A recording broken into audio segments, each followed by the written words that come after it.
It's time to learn how to solve the 2x2 Rubik's Cube. But before I teach you how to do this, I must teach you a few things about the cube. So the first is that there are 8 total pieces on this cube. They are all called corner pieces because they all have 3 colors on them, and they are all on the corners of each side. Now I am using the V Cube 2, so if your 2x2 looks like this, and it has white on the bottom with the black plastic, then go ahead and use it. But in this, with the white plastic, you get black stickers, but it shouldn't be too hard to follow it with the black stickers, so hopefully it's not too hard to follow. But anyway, you need to learn 2 things before we begin, and one is how the colors are. So white, or in this case black, is opposite from yellow. You're going to need to know that while you're solving the cube. You don't necessarily need to learn how to solve the 3x3 before knowing this, but if you do know how to solve a 3x3, then this will actually be really easy and you can skip right over this step here of the notation. But if you don't know the notation, then I will teach it to you right now. Okay, so when it comes to which way to turn the cube, there's a few different things to keep in mind. All of these letters are letters that start, they're short for a word that you turn the side with. So, F is this front side here, R is this right side, L is this left side, U is this top side here, which we call up, D is the bottom side, which is known as down, and B, which we won't be using here, is for the back. You turn each of these, whenever you're told to do each of these layers, you do them clockwise as though it were the front side. So for F, for front, you rotate it like that. You see how we just did that clockwise? You rotate it like that. Now, if you're told R, it's that. And the reason why is because if you look at the right side here, you can see how it goes clockwise like that. It gives that result. If you can feel it in your hand while you're turning it, how it's going clockwise or counterclockwise, then it usually helps. Or if you can visualize it in your mind, then it also helps. Same thing with U, except you can actually see it kind of going clockwise right there like that.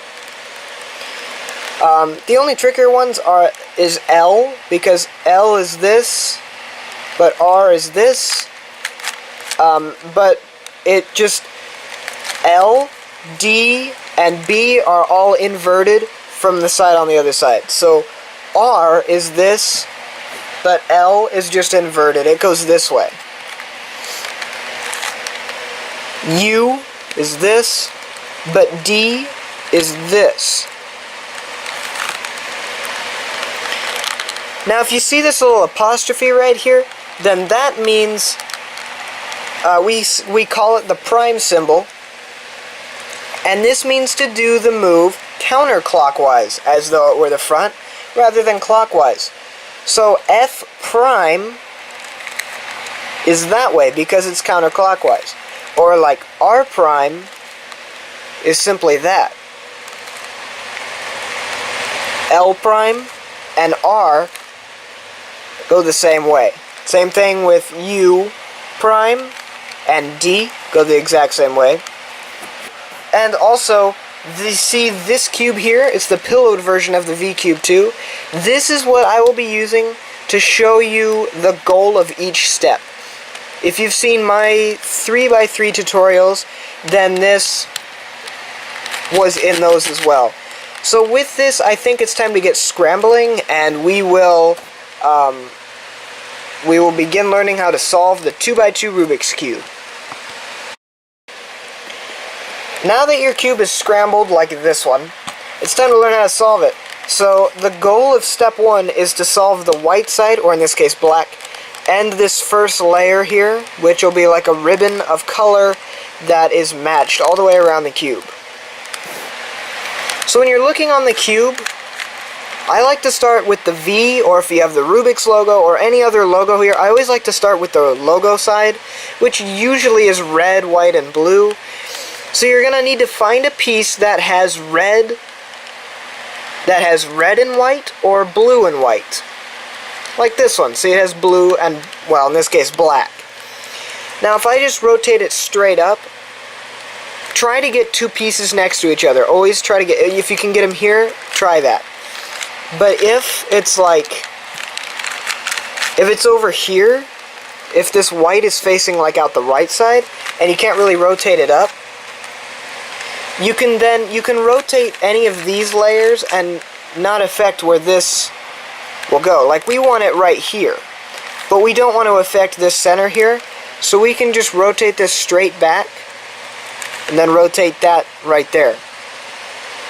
And then we can rotate this layer that we pulled, we can pull that right back.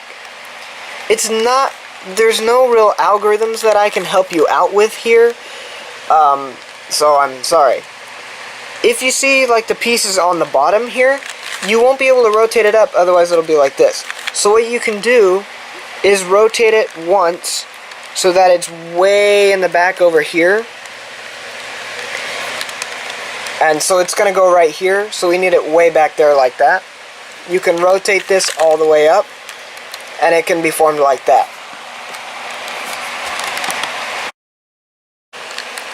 Okay, now when you're getting the third piece up there,